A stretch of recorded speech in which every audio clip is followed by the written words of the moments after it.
नाज़रीन, मुल्क में स्मगलिंग आम हो गई है, जिसके बायस आर्मी चीफ की जानिब से फैसला लिया गया कि पाकिस्तान में जारी तमाम स्मगलिंग की रोकथाम को यकीनी बनाया जाए। मुल्क की मैशियत को बेहतर करने के लिए हर शहरी की तरह टीम एक्सपोज ने भी अपना फर्ज अदा किया और तहकीकात शुरू कर दी। मालूमात करने पर पता चला कि फेडरल इन्वेस्टिगेशन एजेंसी ने कस्टम अफसरान के खिलाफ मेगा करप्शन स्कैंडल केस खोल दिया है, जिसमें कस्टम के 2 अफसरान यावर अब्बास और तारिक महमूद को गिरफ्तार कर लिया गया है। FIA हुकाम के मुताबिक गिरफ्तार कस्टम अफसरान के कब्जे से 54 लाख रुपए पाकिस्तानी करेंसी, 2500 अमरीकी डॉलर और 6100 दरम भी बरामद हुए। गिरफ्तार कस्टम हुकाम ने दौरान तफ्तीश बताया कि मोचको चेक पोस्ट से रोजाना की बुनियाद पर स्मगलिंग की मद में 5 करोड़ की वसूली थी। सिर्फ छालिया की मद में कस्टम अफसरान को हफ्ते की 6 करोड़ वसूली होती थी। गिरफ्तार कस्टम अफसरान ने दीगर अफसरान के नामों से भी पर्दा उठा दिया, जिनमें custom collector Saqib Saeed, export custom Usman Bajwa और आमिर थीम शामिल हैं। इमरान दुर्रानी नामी शख्स सोराबकोट से सबसे बड़ा छालिया का कारोबार चला रहा है।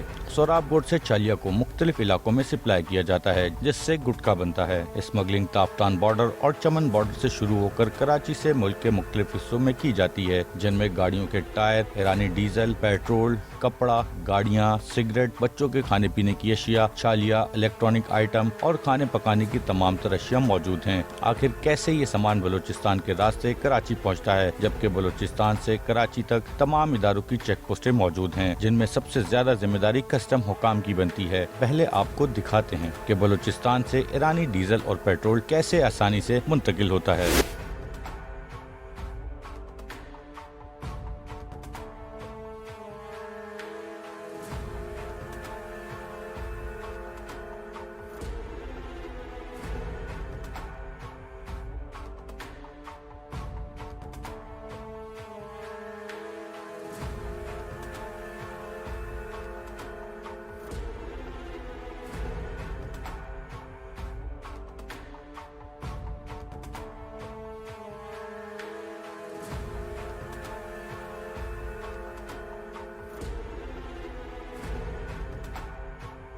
इन तमाम तर सवालात के जवाब के लिए टीम एक्सपोज ने रुख किया हब चौकी का, जहां पहुंचने पर पता चला कि कस्टम हुकाम को कोई होश ही नहीं। बलूचिस्तान से चलने वाले इस सिस्टम को एक पर्ची दी जाती है, जिसके पास वो पर्ची मौजूद हो, वो किसी भी चेक पोस्ट से कुछ भी बआसानी ले जा सकता है। स्मगलर्स की तलाश में टीम एक्सपोज निकली है आज हब रिवर रोड, और जहां से हम पहुंचेंगे हब चौकी, और हब चौकी से बलूचिस्तान के उन रास्तों को आज देखेंगे। उन रास्तों को देखा जाएगा जिन जिन रास्तों पर स्मगलिंग होती है, जिन जिन रास्तों पर छालिया, ईरानी पेट्रोल, डीजल और दीगर मेन अशिया की, खाने पीने की अशिया की स्मगलिंग होती है। कस्टम हुकाम किस तरह से स्मगलर्स को बाआसानी जो है वो छोड़ते हैं, किस तरीके से तमाम स्मगलिंग बलूचिस्तान से आने वाली जो मेन हब चौकी है, हब चौकी के जो चेक पोस्ट हैं, वहां से किस तरह गाड़ियां आती हैं। आज टीम एक्सपोज के साथ रहिएगा, तमाम चीजें अपने व्यूअर्स को दिखाएंगे।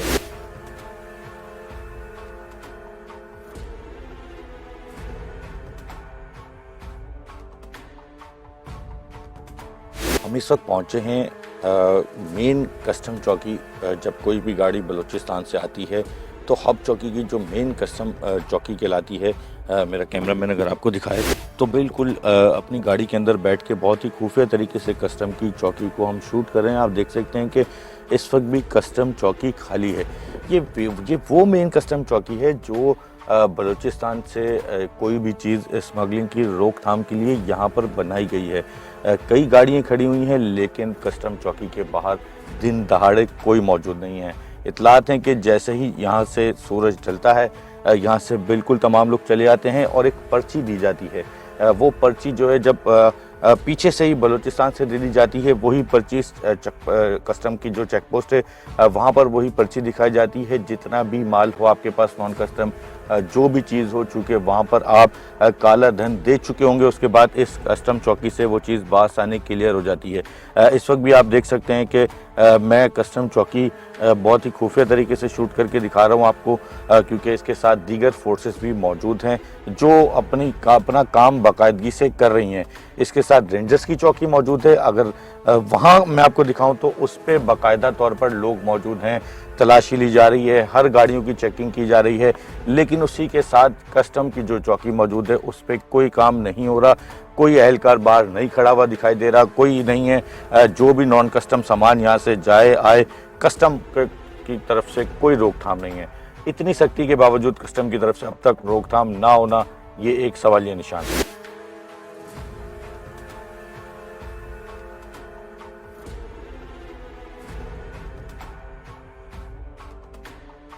अब से कुछ देर कबल मैंने आपको एक खुफिया तरीके से दिखाया कि किस तरीके से यहाँ पर वो कस्टम जो है वो गाड़ियाँ नहीं चेक करती। ये मेन मोटको चेक पोस्ट है। जब भी कोई भी गाड़ी जब बलूचिस्तान से हब चौकी से होती भी आती है तो इससे पहले हब चौकी पे और विंदर पर जो है वो तलाशी ली जाती है। इसके बाद मोचको चेक पोस्ट है जो जहाँ से कस्टम क्लियरेंस होती है। इस वक्त मेरा कैमरामैन अगर आपको इस वक्त भी दिखाए, मैं इस रोड का मंजर दिखाऊँ आपको, तो ये वो रोड है जो बलूचिस्तान से आ रहा है और बलूचिस्तान से आते हुए सीधा कराची जा रहा है, जबकि दूसरा रोड जो है वो कराची से आ रहा है। कराची से आते हुए इसी तरीके से बलूचिस्तान की जानिब जा रहा है। एक जानिब इधर पुलिस की जो मोबाइल है कस्टम की वो खड़ी हुई है, लेकिन उसके बावजूद कोई असरात सामने नहीं है। इसी तरीके से दूसरी तरफ जो चेक पोस्ट है यहाँ से बलूचिस्तान से जाने वाली, वहाँ पर भी आपको बाकायदा तौर पे दिखाई देगा कि जितने कस्टम के एहलकार खड़े हैं किसी गाड़ी को नहीं रोक रहे, किसी को नहीं पूछ रहे, कोई तलाशी नहीं ली जा रही। जबकि शाम का वक्त है, पीक आवर्स हैं, पीक आवर्स से ये यहाँ और यही वक्त होता है स्मगलिंग का। और जैसे ही यहाँ पर रात ढलेगी स्मगलिंग मज़ीद अरूज पे चली जाएगी। इसी तरीके से सेम सिनेरियो रहेगा, कोई आने जाने वाली गाड़ी को नहीं पूछा जाएगा, नहीं चेक किया जाएगा। यही वजह है कि कराची के अंदर छालिया, ईरानी पेट्रोल, ईरानी डीजल बहुत बड़ी तादाद में बलूचिस्तान से स्मगलिंग होकर आ रहा है। और साथ ही साथ ईरानी प्रोडक्ट्स, खाने पीने की, बच्चों की अशियाँ मुज़र सेहत भी हो सकती हैं। सिंध फूड अथॉरिटी से जब सिंध में आती हैं तो सिंध फूड अथॉरिटी से रजिस्टर्ड भी नहीं होती, दीगर गवर्नमेंट इदारों से रजिस्टर्ड नहीं होती। एक बड़ा इकोनॉमिकल जो क्राइसिस पाकिस्तान में आ रहा है उसकी वजह ये भी है। इन तमाम मकामात से ये सामान स्मगल होकर कराची बल्दिया के बस टर्मिनल पहुंचता है और वहां से मुल्क के अलग अलग जगहों पर बसों और रक्शों में मुंतकिल होता है। छालिया और कुछ ईरानी सामान कराची के जोड़िया बाजार पहुंचाया जाता है। दो ये भी ले लो, बच्चों के लिए ले लो ना। हाँ, वो किस पे दोगे? अच्छा तो भाई ये ले लो, ये और क्या लेना? क्रीमी चेक नहीं करी। हो भाई ये भी रानी है, ये 40 रुपए की ले ला। मैं चाहिए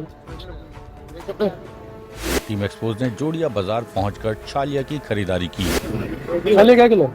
चलिए ये 1000 रुपए किलो। ये वाली वो भी 1000 कट्टा बनता है। मकसद कौन सी 3 नंबर है, कौन सी है? 2.5 नंबर अभी वाली नहीं है, सब्जी हो गई एक ही है।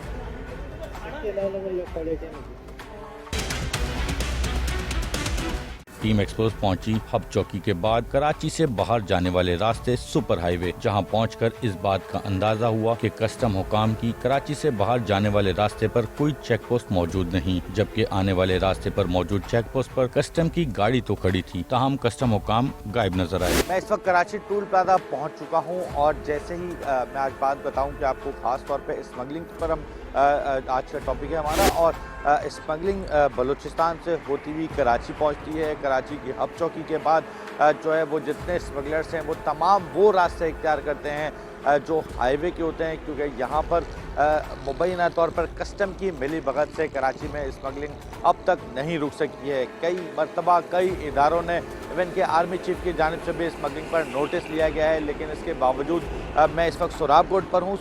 सोराब कोट से टूल प्लाजा तक एक भी कस्टम की गाड़ी नहीं दिखी। रास्ते में पुलिस ज़रूर तलाशी लेते हुए दिखी, रेंजर्स ज़रूर तलाशी लेते हुए दिखी, लेकिन कस्टम हुकाम आखिर कहाँ हैं? कैसे कराची में नॉन कस्टम सामान आता है, कैसे कराची में नॉन कस्टम चीज़ें आती हैं, कैसे ईरानी पेट्रोल और ईरानी डीजल की स्मगलिंग हो रही है, किस तरीके से बड़ा छालिया का कारोबार हो रहा है कस्टम की मिली भगत के बावजूद। मैं इस वक्त मेन सुपर हाईवे पर मौजूद हूँ। आप देख सकते हैं कि ये वो टूल प्लाजा है जिसे क्रॉस करने के बाद कराची की हदूद ख़त्म हो जाती है।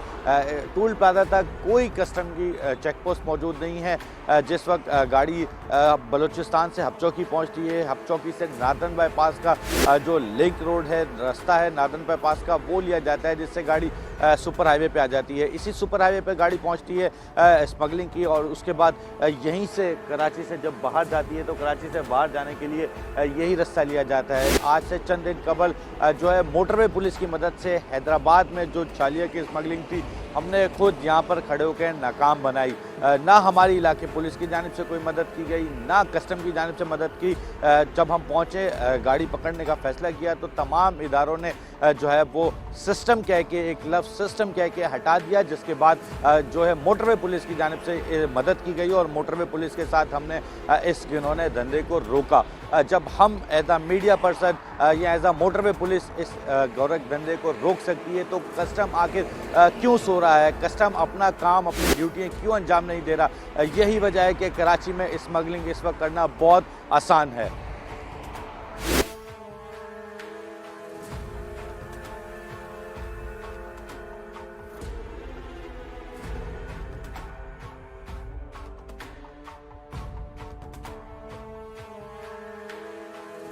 मैं इस वक्त कराची के मेन टूल प्लाजा पे पहुंच चुका हूं और मेरे अकब में आप देख सकते हैं कि ये वो टूल प्लाजा है। यहाँ पर कोई कस्टम का इदारा मौजूद नहीं है। यहाँ पर कस्टम को मौजूद होना चाहिए। कस्टम की जानिब से कोई चेकिंग नहीं है। पीछे वही बात है कि हाईवे के ऊपर रेंजर्स, पुलिस, तमाम गाड़ियाँ मौजूद हैं, लेकिन कस्टम मुकाम मौजूद नहीं है जो स्मगलिंग की रोकथाम है, और ख़ास तौर पे स्मगलिंग। इस वक्त भी आप देख सकते हैं कि एक सुजुकी गुजर रही है, उसके ऊपर अजीब सा कपड़ा डाला हुआ है। इसके अंदर क्या सामान जा रहा है, क्या नहीं जा रहा है, कोई कस्टम मुकाम नहीं है जो इसको रोके, पूछे कि क्यों, आखिर कहाँ आराम से कराची का टूल प्लाजा क्रॉस कर दिया जाता है। और दूसरी स्मगलिंग जो है वो गाड़ियों के अंदर हो रही है, बड़ी गाड़ियों में इसकी स्मगलिंग की जा रही है, छालिया की स्मगलिंग की जा रही है, ईरानी पेट्रोल डीजल की तमाम स्मगलिंग की जा रही है। बहुत सख्ती की गई है आला हुकाम की जानिब से कि इस स्मगलिंग को रोका जा सके, लेकिन कस्टम कहीं नज़र नहीं आ रहा। ये मेन सुपर हाईवे है, मेन कराची का टूल प्लाजा है। यहाँ पर अब तक कोई कस्टम हुकाम का ऐसा अमला नहीं पहुँच सका है जो इस चीज़ को चेक करे, कोई स्नैप चेकिंग लगाए। अलबत्ता यहाँ से जाने वाले रोड पर कस्टम चौकी ज़रूर बनाई गई है, जहाँ पर भी मैं भी आपको दिखाऊंगा कि वहाँ भी कोई पूछगीछ नहीं है, वहाँ भी कोई पूछने वाला नहीं है। कराची से आना जाना आसान है, कोई भी चीज़ स्मगलिंग करना आसान है। दीगर फोर्सेस ज़रूर इसके ऊपर काम कर रही हैं, लेकिन जिसका काम है वो अब भी होश के नाखून नहीं ले रही। खुदारा कस्टम हुकाम इस चीज़ को नोटिस ले और ये गोरख धंधे को रोके, ताकि हमारी मुल्क की मैशत बहाल हो सके।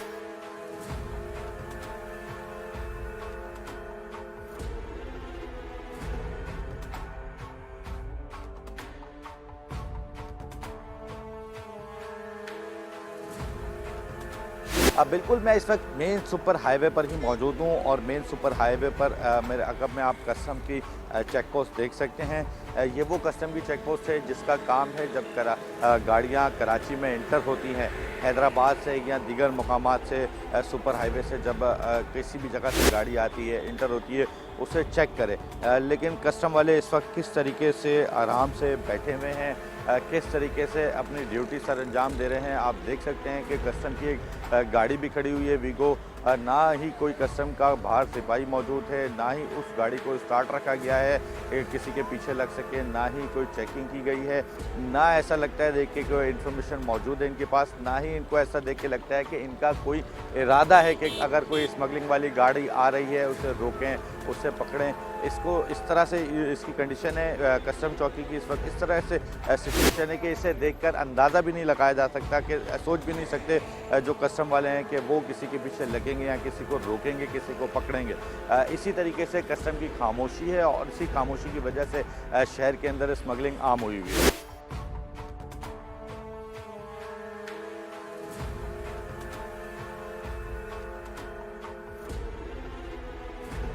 मेरे अकब में आप देख सकते हैं कि ये वो टूल प्लाजा है। जब भी कोई गाड़ी बलूचिस्तान से कराची में इंटर होती है तो इंटर होने के बाद पहला रास्ता जो है वो हबीबर रोड का लिया जाता है जो बल्दिया टाउन से होता हुआ कराची में इंटर होता है। दूसरा रास्ता वो जब गाड़ियां कराची से बाहर निकलती हैं, कराची से बाहर की तरफ मुंतकिल होती हैं तो फौरी तौर पर नादन बाईपास का रास्ता लिया जाता है।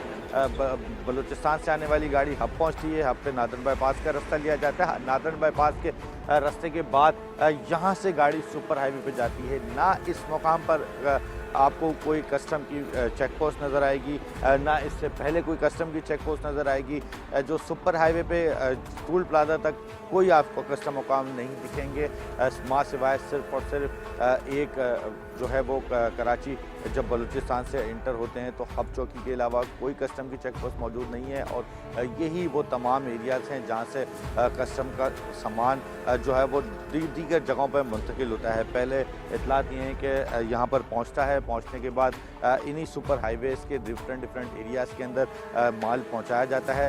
एक ये भी कुछ लोगों की जानिब से ये दावा किया जाता है कि सोराब कोट के अंदर बड़े बड़े गोदाम के अंदर बड़े पैमाने पर छालिया और दीगर स्मगलिंग का आइटम मौजूद है, जिसकी वजह जो बाकायदा तौर पर करोड़ रुपए मालियत रखता है और वो माल स्टोर हुआ है। यही वजह है कि कस्टम कोई काम नहीं कर रही। इसकी वजह से ना कोई कस्टम के रोड पर चेक पोस्ट नज़र आ रही है, ना कहीं पकड़ दकड़ नज़र आ रही है। कस्टम की करप्शन के बाइस स्मगलिंग शहर के अंदर बहुत आसान हो गई है। कस्टम की करप्शन अगर रुक जाए तो शहर में जो है वो स्मगलिंग ना हो।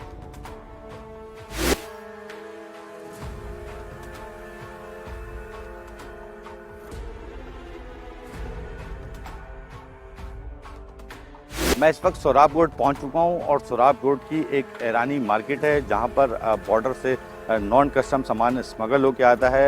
हैरत की बात है कि कस्टम मुकाम को ये तमाम चीज़ें नज़र नहीं आती, लेकिन मैं यहाँ पहुँच चुका हूँ। अब उन दुकानदारों के पास जाऊँगा जो कि सरेआम फ़रोख्त कर रहे हैं किसी डर और खौफ के बगैर। उनसे बात करूँगा और जल्द आपको दिखाता हूँ। बिल्कुल, मैं इस वक्त सोराब रोड पहुँचा हूँ और आप देख सकते हैं कि यहाँ पर सस्ते दामों तमाम वो प्रोडक्ट्स मौजूद हैं जो हमारे मुल्क के अंदर महंगी है। ये कौन से प्रोडक्ट्स हैं, ये जो इनके ऑनर हैं उनसे पूछते हैं जो इस शॉप के ऑनर हैं। और इनमें जो अगर एक्सपायरी की बात की जाए तो 2023 से 2025 तक की इसकी मैन्युफैक्चरिंग डेट है।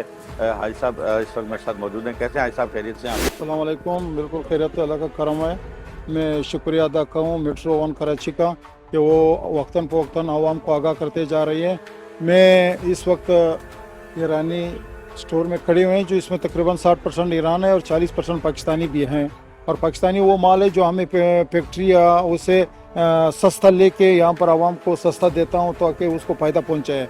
इस महंगाई के दौर में, इस तबाही के दौर में बिल्कुल आवाम तबाह बर्बाद है। अपना एक टेम रोटी मुश्किल से, 3 टेम नहीं, 1 टेम मुश्किल से वो पाल रहे हैं। वो किराया देवे, 40,000 रुपये तनख्वाह में किराया देवे, बिजली का बिल देवे, गैस का बिल देवे, बच्चों का ट्यूशन पढ़ावे, बच्चों का तालीम करवावे, या वो अपने अस्पताल या कोई और इसमें कर ले, वो पूरा नहीं होता है। तो इसमें अल्लाह की फजल से, अल्लाह की करम से आम समाजी कारकुन ने मैंने ये चीज़ें बिल्कुल आधी कीमत पे लगाया हुआ है और मैं ईरान का शुक्रिया अदा करता हूँ। क्या कस्टम क्लियर हो के आती है? जी बिल्कुल, वो क्लियर आता है, परमिट होता है। जी बिल्कुल, कि किसी के पास परमिट, जो इसने परमिट बनाया हुआ है वो लीगल के तौर पर आता है। तो ये चीज़ें हमें आस्था आता है कि ये चीज़, पहले मैं शैम्पू से बोल रहा हूँ कि ये शैम्पू एक जंबो चीज़ है, 750 ml है। ये यहाँ पर 350 रुपये की है। ये वैसे भी ये पाकिस्तानी जो है 1750 रुपये की है। इतना शैम्पू अगर दूसरी आप देख सकते हैं कि एक शैम्पू के अंदर कितना फ़र्क है। ये 350 रुपये में फ़र्क कर रहे हैं, जबकि नॉर्मली 1700, 1800, 2-2, 2,500 रुपये की भी क्वालिटीज़ के ऊपर शैम्पूज़ की मौजूद हैं, जबकि ये ब्रांडेड शैम्पू है, पाकिस्तानी शैम्पू नहीं है। ब्रांडेड है, ये बहुत उसी मुल्कों में चलता है। और ऐसे में हर चीज़ का आपको जब कीमत बताता चलूँ तो आप यहाँ पर टेम काफ़ी लगेंगी। हमारे पास ये टाफियाँ, ये केश, ये चॉकलेट, ये सर्फ, ये बिस्किट, इसमें मकसद से बहुत सी मरबे हैं, शहद है, आटा जो है और तेल जो है वो ईरान से आता है और पाकिस्तानी तेल भी है। आटा तो सारी पाकिस्तान का है, हमारे सारे चावल जो है पाकिस्तानी है। लेकिन ये है कि हमारी कीमत जो है हम दुकानों और स्टोरों से मकसद ये है कि वहाँ से कम कीमत में है। जो चावल मकसद वहाँ पर 400 रुपये की, वो हमारे पास 340 रुपये की है। जो चावल 340 के वो हमारे पास 300 रुपये के। हमारी पाकिस्तानी चावल है जो हमें डायरेक्ट वहाँ से ख़रीद करके यहाँ पर लाता है, डायरेक्ट पंजाब से। मकसद वो एक नंबर चीज़ है, और मकसद कीमत हर चीज़ में हमारी 50, 60, 70 रुपया कम है। इस वजह से अगर पाकिस्तानी चीज़ है तो मैं उसको भी कम कीमत से बेचता हूँ। अगर ईरान की है तो ईरान का भी लीगल के तौर पर हमारे पास परमिट सिस्टम है, हमारे पास हमने लाया, हम अधिक कीमत पे उसको देता हूँ। अच्छा भाई साहब, 1 लीटर ऑयल नॉर्मली कितना है और आपके पास कितना है?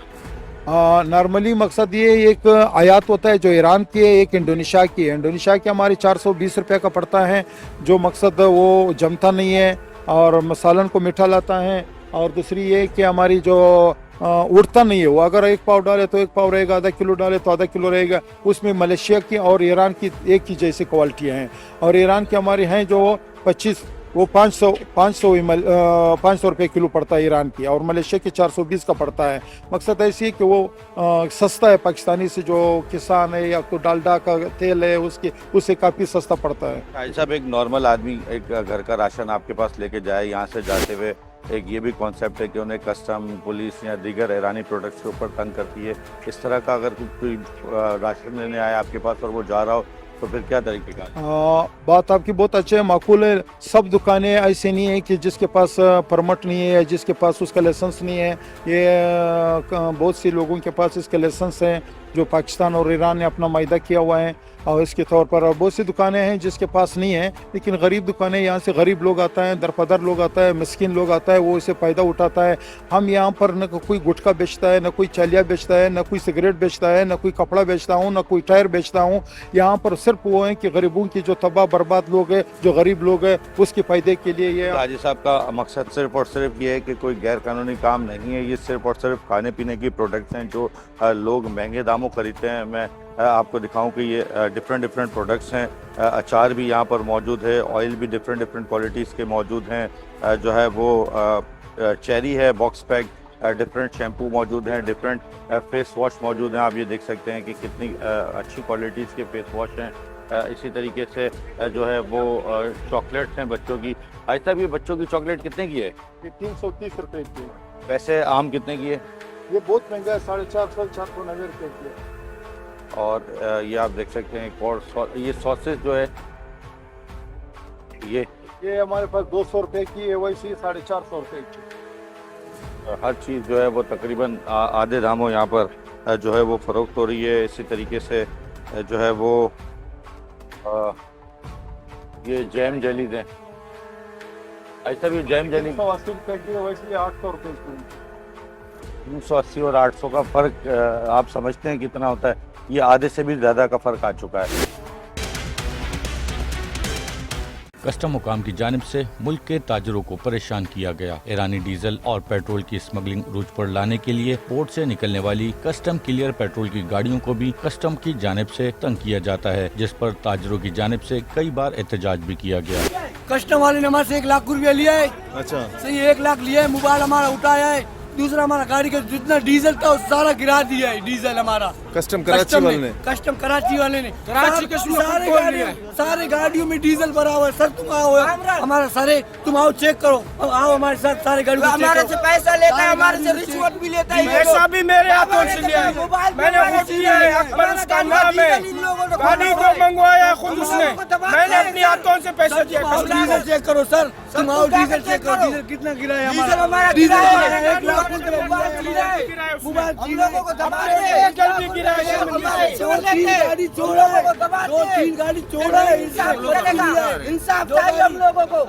सारों गाड़ियों को चेक करें, सारे गाड़ियों में ईरानी डीजल है। सरकार को बोलो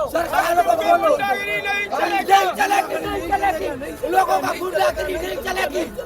ऑयल टैंकर एसोसिएशन के मुताबिक कस्टम क्लियर पेट्रोल की गाड़ियों को रोककर तमाम तर ऑयल रोड पर बहाया गया और गाड़ियों को छोड़ने के लिए रिश्वत का भी मुतालबा किया गया। इसको आपने पकड़ा क्यों है, ये तो फिर जब पता चलेगा पकड़ा क्यों। मसला नहीं है सर जी, मैं यही कह रहा, अभी वो जो होना तो हो गया। मैं तो आपको वही कह रहा, अभी जो आगे के दुनियादारी है, कोई लेन देन जो आप बता सकते भाई, वो क्या है, वो पंप वाले को पता है कि किससे बात करनी है, आप उससे बात करो बस। अभी सर जी मैं तो आपसे बार बार अर्ज इसीलिए कर रहा हूँ कि कुछ हो सकता है, कुछ दुनियादारी, कोई मसला मसाइल, हम आपके साथ हर चीज के लिए ताउन के लिए तैयार हैं। अभी आप आगे बताएं। ये आपको मैंने रास्ता दिया है, आप उस रास्ते पे नहीं जा रहे हैं। वो हम तो जा रहे हैं, वो बस बात नहीं करना चाह रहे, वो बोलते खुद करो भाई, ये वो नहीं, उसके पास दूसरा बंदा है कराची का, उससे बात करो आप। कौन है कराची का? ये मेरे इल्म में नहीं है, आप मालूम कर लो। पंप वाले के पास? हाँ, कराची का कोई बंदा है? हाँ, कराची का कोई बंदा है, आप चलो मैं बात दफ्तर पहुंच गया तो फिर कोई बात नहीं। मैं इसीलिए तो बोल रहा हूँ, अभी मैं अपने तौर पे कर रहा हूँ, मैं हर चीज ताउन के लिए इंशाल्लाह जो आप बोलोगे सारा सिस्टम के लिए तैयार है। बिल्कुल जो आप बात करो हर ताउन के लिए तैयार है, इसीलिए तो फोन कर रहा हूँ बार बार। तो मैं किसी बंदे का आपको नंबर दे रहा हूँ, नंबर दे दो, जो भी मसला मसाइल है मैं बिल्कुल डील कर दूँ, कोई टेंशन वाली बात नहीं है, कोई ऐसा मसला है भाई मेरी चीज ही नहीं है, ये आसमान से उतर के आई। Chairman oil tanker association Mir Shams Shawani के मुताबिक इनकी जानिब से इस्लामाबाद में कस्टम हुकाम के नाजायजियों के खिलाफ शिकायत भी की गई। बिल्कुल मेरे साथ इस वक्त मीर शम्स शवानी मौजूद हैं, ऑयल टैंकर एसोसिएशन के चेयरमैन हैं। इनसे बात करते हैं, इनसे पूछते हैं जब ऑयल के टैंकर्स रोड पर निकलते हैं तो किस किस्म की मुश्किलात होती हैं, साथ ही साथ कस्टम चेक पोस्ट, मोचको चेक पोस्ट जो मैं आपको दिखा चुका हूं, और वहां पर जो पुलिस है वो किस तरह से सिर्फ और सिर्फ अपनी जेबें भरने के चक्कर में रहती है, कोई कानून को फॉलो नहीं करती। वो इनसे पूछते हैं। कैसे शम्स साहब? आप खैरियत से हैं? तबीयत ठीक है। गुजारिश है कि कस्टम और मोचको चेक पोस्ट 1 अरब रुपए का हमारी टोटल गाड़ियां बाइकों से कराची में होती है, जिसमें बलूचिस्तान और पूरे पाकिस्तान का भी सप्लाई है। 3000 गाड़ियां जब आते हैं तो हमारे ओरिजिनल गाड़ियां, हमारा स्मगलिंग के साथ कोई वास्ता नहीं है, ओरिजिनल गाड़ियों को पकड़ के कस्टम 5000 रुपए लेता है, 3000 मोचको लेता है, और कस्टम एक दिन का 1 अरब कलेक्शन करता है। रात को 10 से 12 बंदे असला बरदार और डंडा बरदार गाड़ियां शीशे तोड़ते हैं, और कस्टम से कोई पूछने वाला नहीं है। 1 अरब इस्लामाबाद FBR बता जाता है। इस पे खुदारा जो हमारे माई बाप आर्मी चीफ ने जो ऑपरेशन किया है, असल जो कारकर्दगी है शहरों में तमाम तर जगहों में कस्टम से क्लियर हो के, कोस्ट गार्ड और कस्टम से क्लियर हो के, तीसरा इसमें पुलिस इन्वॉल्व है, तीसरा जितने भी बॉर्डर्स हैं इन तीनों पे चेक बैलेंस किया जाए, इन माफियाज पे आड़ डाला जाए। तमाम तर पूरे पाकिस्तान के स्मगलिंग में सबसे बड़ा जो किरदार है, जो माफिया है, वो कस्टम है। देखिए, आपने कस्टम का कहा, किस तरीके से 1 करोड़ डेली का वो कमाते हैं? देखिए, वो डेली गाड़ियों से जो जितने भी ट्रांसपोर्ट है, किसी से 2000 लेते हैं, ब्लैकमेल करते हैं, किसी से 5000। वो ईरानी स्मगल तेल जो आ रहा था अरसा दराज से, अब तो हमारे फोर्सेस ने बंद किया, हम उनके शुक्रगुजार हैं। जितना भी ईरानी स्मगलिंग का तेल आ रहा था, कस्टम की मिलीभगत से आ रहा था ना? बिल्कुल, कस्टम जो है ना, मैं आपको कह रहा हूँ कि जितने भी सूबे हमारे 3, कस्टम और कोस्ट गार्ड से पास हो के, तीसरा जो है ना इनका फरीक फिर पुलिस बनता है, पुलिस, डिस्ट्रिक्ट पुलिस। जैसे यहाँ पे मोचको है, वो आता है, सबके एक पर्ची बनता है, पर्ची पे जो है ना पर्ची दिखाते हैं, पर्ची जो है ना पर्ची में 2000 रुपए का होता है, 2000 रुपए में 500 कोस्ट गार्ड का होता है, 500 कस्टम का, 500 पुलिस का होता है। ऐसे तकरीबन एक दिन में 9000 गाड़ियाँ जाता है, तो करोड़ों खरबों रुपए जो है ना करता है, जिसमें सबका सरपरस्ती कस्टम करता है। अच्छा, आपने ये बताया, अच्छा ये बताया कि बहुत बड़ी तादाद में पिछले कई टाइम से ईरानी डीजल और पेट्रोल की स्मगलिंग जारी थी, जिसमें आपने बताया कि आप लोगों की गाड़ियाँ नहीं थी, तो ये कहाँ, कराची में कैसे आता था, कहाँ जाता था, किन किन जगहों पे सप्लाई होता था, है आपको मालूमात? ये देखे, कराची तो क्या, ये तमाम तर पूरे ये पंजाब तक कस्टम लाइन लेता है, कस्टम अरबों रुपए लाइन लेता है, कस्टम के साथ कोस्ट गार्ड पुलिस भी मिलता है।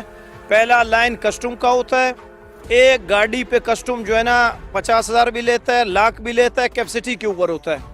हर ट्रांसपोर्ट का एक अपना हिसाब होता है। कस्टम ये तमाम तर गाड़ियों के पैसे लेके कोस्ट गार्ड और पुलिस को गाइड करके फिर ये बॉर्डर से क्रॉस होता है, और हमारे बदकिस्मती से जितने भी हमारी गाड़ियां हैं, इनके वजह से हमारे खरबों रुपए का गाड़ियों के इंजन को नुकसान हुआ है।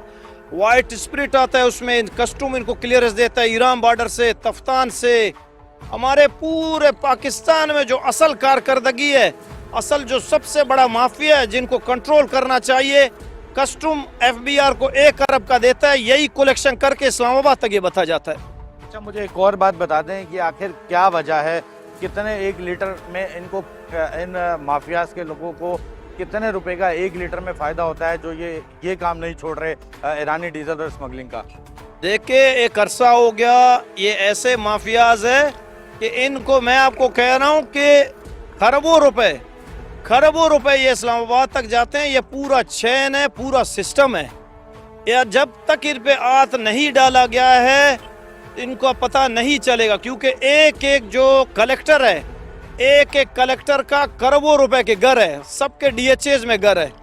आजकल कलेक्टर का कोई हैसियत नहीं होता है और डिप्टी कलेक्टर का कोई हैसियत नहीं होता है। अगर आप इन पे चेक बैलेंस रखें, इन पे ऑपरेशन करें, एक कलेक्टर आपका जो है ना वजीर आज़म से ज़्यादा ताकत और वजीर आज़म से ज़्यादा असर रसूख रखता है।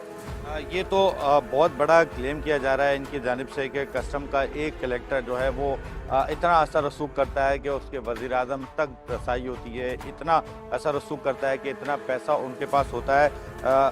ये बातें तो आप कर रहे हैं। मेरा आपसे सवाल है कि 1 लीटर डीजल या पेट्रोल ये बलूचिस्तान से कितने का लेकर कराची में कितने का बेचते होंगे स्मगलिंग का? क्योंकि नॉर्मली मैं एक पेट्रोल पंप पर जाता हूँ पेट्रोल डलवाने के लिए, मुझे तो वो सेम प्राइस में मिलेगा।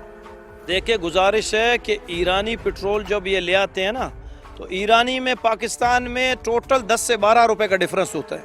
तो जब ये वहाँ से क्लियरेंस करते हैं तो ये टोटल एक गाड़ी पे अगर आप 1 लीटर पे 2 से 3 रुपए का मार्जिन रख के ये लाइन देते हैं। जब तक ये लाइन नहीं देंगे, यहाँ से लेके आपका गिलगित तक कस्टम का, कोस्ट गार्ड का, पुलिस का और लाइन फोर्सेस का जो है ना इसमें बता होता है, तो ये फिर चलता है। यहाँ से लेके गिलगित तक ईरानी जाता है इसी कस्टम के सरपरस्ती में। आज तक कोई पूछने वाला नहीं है। अच्छा, चले, आपने अपने इदारे की तरफ से कभी कस्टम की या दीगर किसी इदारों की शिकायत की हो और उस पर कोई एक्शन हुआ हो? बिल्कुल, हमने डीजी कस्टम को लिखा है। हमारे गाड़ियों को पकड़ा जाता है, मैं आपको प्रूफ दूंगा। हमारे गाड़ियों को ब्लैकमेल किया जाता है, हमने इसके लिए रोड ब्लॉक भी किया है। हमारे कस्टम में अभी कुछ अर्सा पहले मैं आपको फुटेज भेजूंगा, हमारे ड्राइवरों को पकड़ के ज़दको करके उनसे पैसे भी लेके पाकिस्तानी गाड़ी को कस्टम अंदर ले जाके अपने गुदामों में उसके पाकिस्तानी तेल बेच के करोड़ों रुपए का ईरानी करके केस कर रहा है। आज तक कोई उससे पूछने वाला नहीं है।